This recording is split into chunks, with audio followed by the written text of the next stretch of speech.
ANM GNM mop up round 2024 সংক্রান্ত আজকের video তোমাদের জন্য মোস্ট ইম্পর্টেন্ট হতে চলেছে। এই মুহূর্তে তোমরা যারা এনএমজিএনএম 2024 ক্যান্ডিডেট রয়েছে, ANM GNM counselling process 2024 mop up round সংক্রান্ত বিগ ব্রেকিং এবং সুপার এক্সক্লুসিভ আপডেট শেয়ার করব। Welcome everyone. 2024 সালের এনএমজিএনএম ক্যান্ডিডেটদের জন্য আজকের ভিডিও মোস্ট ইম্পর্টেন্ট হতে চলেছে। ফাইনালি অপেক্ষার অবসান, আজ থেকে শুরু হয়ে গেল mop up round, ANM GNM mop up round 2024। ঠিক আছে, সিট ম্যাট্রিক্স পাশাপাশি চয়েস ফিলিং, কাট আপ, সমস্ত তথ্য বিস্তারিত আলোচনা করব।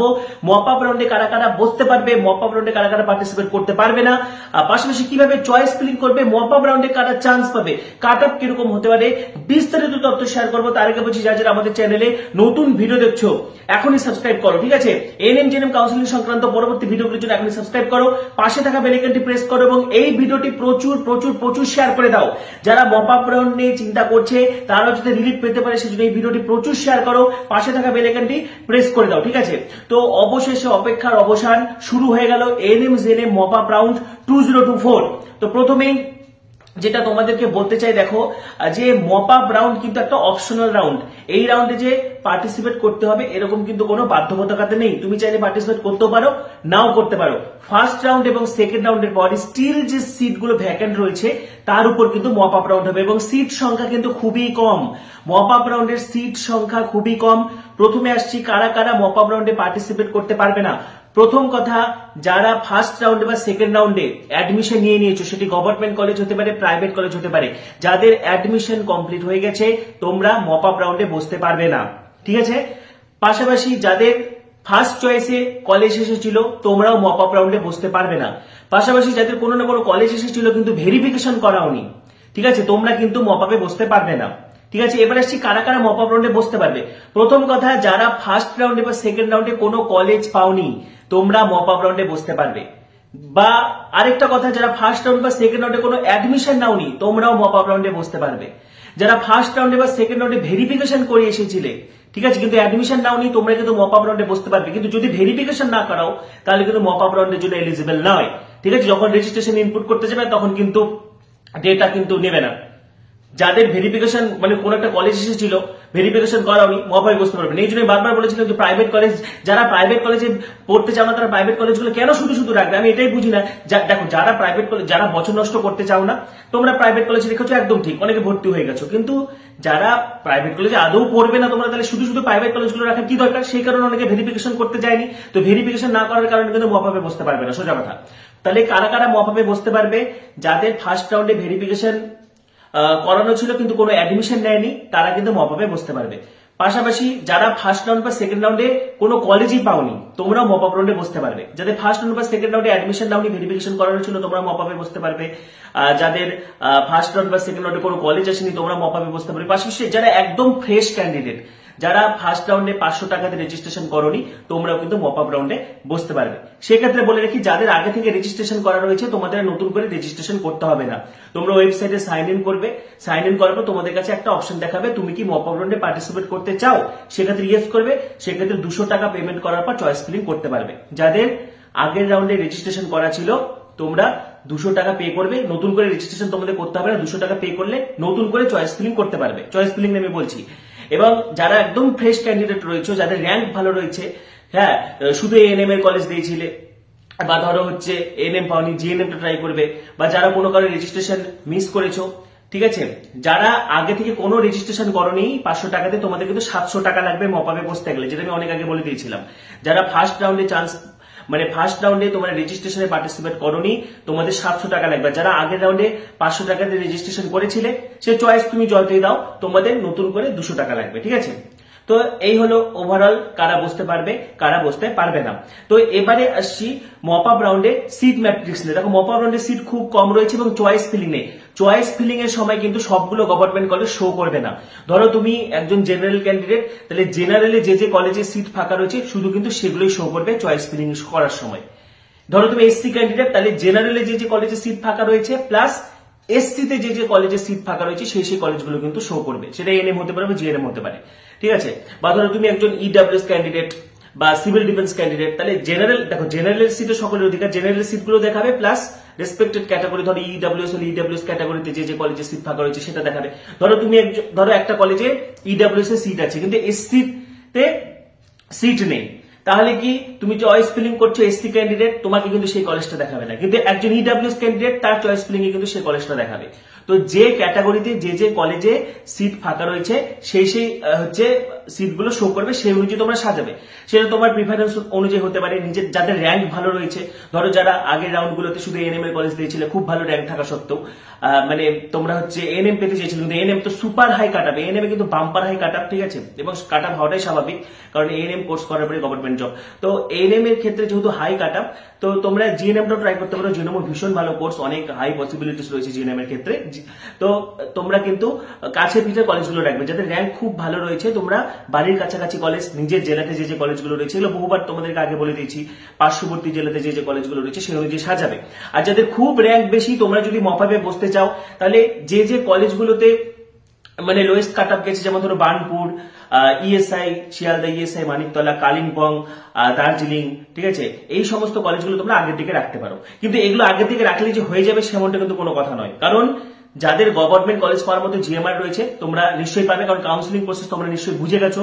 এবং দেখো সেকেন্ড রাউন্ডের যদি কাট আপ বলা যায়, সেকেন্ড রাউন্ডে প্রথমে ছেলেদের ক্ষেত্রে ইউআর কিন্তু 330 বাঘাযতীনে গেছে, বাঘাযতীন এসজি হসপিটাল 330, এবং মপাবে কিন্তু খুব একটা কাট আপ জাম্প হবে না, ঠিক আছে, মপাবে কিন্তু খুব একটা কাট আপ জাম্প হবে না। OBC B 713 GMR Ashoknagar, OBC A 349 GMR এটা অশোকনগর, এসসি 745 জিএমআর, এসসি অনেকটা নেমেছে বাঘাযতীনে, এসটি 13,773 এটা অশোকনগর, ইডব্লিউএস 6,921 বাঘাযতীন, ইডব্লিউএস অনেকটা নামে 2023 সালেও কিন্তু ইডব্লিউএস র্যাঙ্ক অনেকটাই নেমেছিল ছেলেদের ক্ষেত্রে।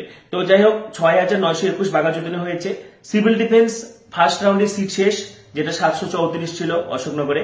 অরফ্যান 47,553 অশোকনগর। এবার এসছি এএনএম এর ক্ষেত্রে, দেখো এএনএম কিন্তু জেনারেল আশ্চর্যজনক ভাবে ফার্স্ট রাউন্ডের থেকে সেকেন্ড রাউন্ডে জেনারেলদের cut off super high.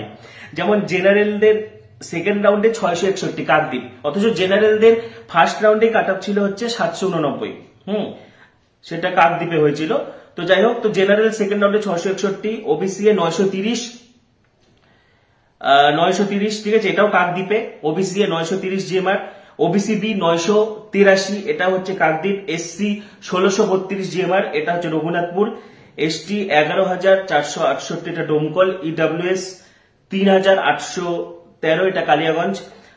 Civil defence আগের রাউন্ডে শেষ হয়ে গেছে, যেটা ছিল 2,178 কাকদ্বীপ, এবং অরফ্যান অনেকটা নেমেছে, যেটা এক্সপেক্টেড ছিল। অরফ্যান পিডব্লিউডি তোমরা সকলেই চান্স পেয়ে যাবে, তোমরা সকলেই মপ আপ রাউন্ডে বসবে, যাদের অরফ্যান এবং যারা পিডব্লিউডি ক্যান্ডিডেট তোমরা কিন্তু সকলেই মপ আপ রাউন্ডে বসবে, ঠিক আছে, যেটা হচ্ছে 50,114 ডক্টর এসসি মুখার্জি মেমোরিয়ালে হয়েছে। এবার হচ্ছে জেএনএম এর ক্ষেত্রে জেনারেল 3,950 বার্নপুর, 3,950 বার্নপুর, যেমনটা কিন্তু আমি তোমাদেরকে যখন র্যাঙ্ক ভার্সেস কলেজ বের হয় আমি কিন্তু আপ টু 4,000 জিএমআর পর্যন্ত জেনারেলদের ক্ষেত্রে সেভ বলেছিলাম, ঠিক সেরকমই কিন্তু দেখো 3,950 বার্নপুরে হয়েছে। ওবিসি এ 5,032, আমি ওবিসি এ মোটামুটি 5,000, ওবিসি এ 5,000 পর্যন্ত সেভ বলেছিলাম, দেখো মিলে গেছে, 5,032 জিএমআর কিন্তু বার্নপুরে হয়েছে।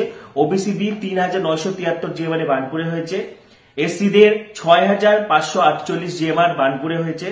এসটিদের 21,307 অনেকটা নেমেছে। ইএসআই, ঠিক আছে, ইডব্লিউএস প্রচুর নেমেছে। দেখো ইডব্লিউএস আমি তোমরা যারা আমার র্যাঙ্ক ভার্সেস কলেজ যখন র্যাঙ্ক কার্ড বা রেজাল্ট প্রকাশ হয় তখন বলেছিলাম যে হচ্ছে 9,500 জিএমআর, তো ঠিক সেরকমই দেখো এখানে ইডব্লিউএস কিন্তু 9,416 পর্যন্ত গেছে কালিম্পং এ, ঠিক আছে। সিভিল ডিফেন্স 7,321 এটাও কালিম্পং এ। অরফ্যান 76,142 এটা হচ্ছে ইএসআই মানিকতলা। পাশাপাশি দেখো এই রাউন্ডগুলোতে কিন্তু পিডব্লিউডি সিটগুলো জেনারেলে কনভার্ট হয়ে গেছে, কারণ পিডব্লিউডি ক্যান্ডিডেট যারা তারা কিন্তু মোটামুটি সকলেই চান্স পেয়ে গেছে।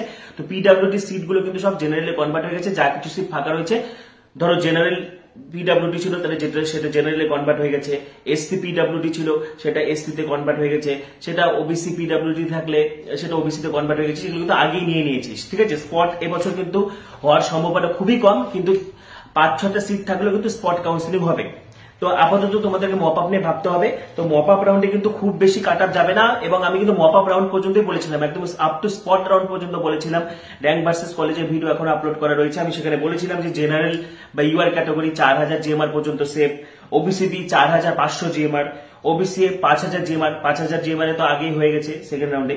এসসি 7,000 জিএমআর বলেছিলাম, এসটি 25,000 জিএমআর, ইডব্লিউএস 9,500 জিএমআর, এবং অরফ্যান সকলেই বলেছিলাম, সিভিল ডিফেন্স বলেছিলাম 10,000 জিএমআর, পিডব্লিউডি সকলে, অরফ্যান সকলে। তো মোটামুটি যারা 10,000 জিএমআর এর মধ্যে রয়েছে তোমরা মপ আপ রাউন্ডে বসতে পারো, ঠিক আছে। যে কোনো ক্যাটাগরি, জেনারেল হলে যদি তুমি 5,000 জিএমআর এর মধ্যে থাকো মপ আপ রাউন্ডে পার্টিসিপেট করবে, বা 6 থেকে 7,000 জিএমআর এর মধ্যে থাকলেও করবে। কিন্তু জেনারেল র্যাঙ্ক মোটামুটি ওই 4,000 থেকে 4100 জিএমআর এর মধ্যে ঘোরাফেরা করবে মপ আপে, তার বেশি যাবে না। তো 5,000 জিএমআর এর মধ্যে যদি তোমার র্যাঙ্ক থাকে জেনারেল ক্যাটাগরি, তাহলে তুমি পার্টিসিপেট করবে মপ আপে। আর যদি এসসি তোমার 7,000 8,000 এর মধ্যে থাকে পার্টিসিপেট করো। ইডব্লিউএস যদি তোমার 10 থেকে 15,000 এর মধ্যেও থাকে তাও পার্টিসিপেট করো, ঠিক আছে। এসটি মোটামুটি 25,000 জিএমআর এর মধ্যে থাকলে পার্টিসিপেট করো। তারপরে হচ্ছে ওবিসি এ মোটামুটি 6,000 জিএমআর এর মধ্যে থাকলে পার্টিসিপেট করো। ওবিসিবি 5,000 জিএমআর এর মধ্যে থাকলে পার্টিসিপেট করো, ঠিক আছে। পাশাপাশি অরফ্যান, সিভিল ডিফেন্স তোমরা কিন্তু সকলেই পার্টিসিপেট করবে। পাশাপাশি মপ আপ রাউন্ডের জন্য কিন্তু মাত্র 2 দিন সময় থাকছে। দেখো, opting for mop up round, payment of mop up round fee and choice filling 28 তারিখ এবং 29 তারিখ, ঠিক আছে। 29 তারিখ এবং 28 তারিখ, অর্থাৎ আজ এবং আগামীকাল 2 দিন কিন্তু টাইম থাকছে। এবং ছেলেদের ক্ষেত্রে বলতে চাই, ছেলেদের ক্ষেত্রে দেখো সেকেন্ড রাউন্ডে জেনারেল 330, তাহলে জেনারেল যারা 500 জিএমআর এর মধ্যে রয়েছে ট্রাই করতে পারো। ওবিসিবি 713 গেছে, তাহলে মোটামুটি 1,000 থেকে 2,000 এর মধ্যে যারা রয়েছে চেষ্টা করতে পারো। ওবিসি 349 গেছে, তো 500 জিএমআর এর মধ্যে বা 1000 জিএমআর এর মধ্যে যারা রয়েছে ট্রাই করতে পারো। এসসি 745 জিএমআর গেছে ছেলেদের ক্ষেত্রে, তো এসসি যাদের 2,000 এর মধ্যে জিএমআর এর মধ্যে রয়েছে ট্রাই করতে পারো মপাবে ছেলেদের। এসটি সকলে ট্রাই করতে পারো যারা 15,000 থেকে 20,000 জিএমআর এর মধ্যে রয়েছে। ইডব্লিউএস যারা মোটামুটি 10,000 জিএমআর এর মধ্যে রয়েছে ট্রাই করতে পারো। সিভিল ডিফেন্সের সিট তো ভরেই গেছে, তাও যদি তোমার হচ্ছে র্যাঙ্ক মোটামুটি 2,000 জিএমআর এর মধ্যে থেকে ট্রাই করতে পারো। অরফ্যান অবশ্যই সকলে ট্রাই করবে, ঠিক আছে।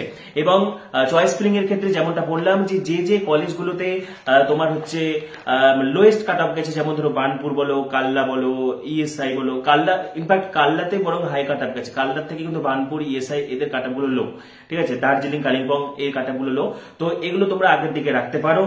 এবং তোমার যদি র্যাঙ্ক খুব ভালো হয়ে থাকে তাহলে সেই ক্ষেত্রে তুমি তোমার পছন্দ মতো বাড়ির কাছাকাছি কলেজগুলো রাখতে পারো। চয়েস ফিলিং এর সময় যে কলেজগুলোতে সিট ফাঁকা রয়েছে সেগুলোই শো করবে, ঠিক আছে। ওয়েবসাইটে সবকিছু দেওয়া রয়েছে, তোমাদের যে কোনো সমস্যা থাকলে আমাকে অবশ্যই জানাবে।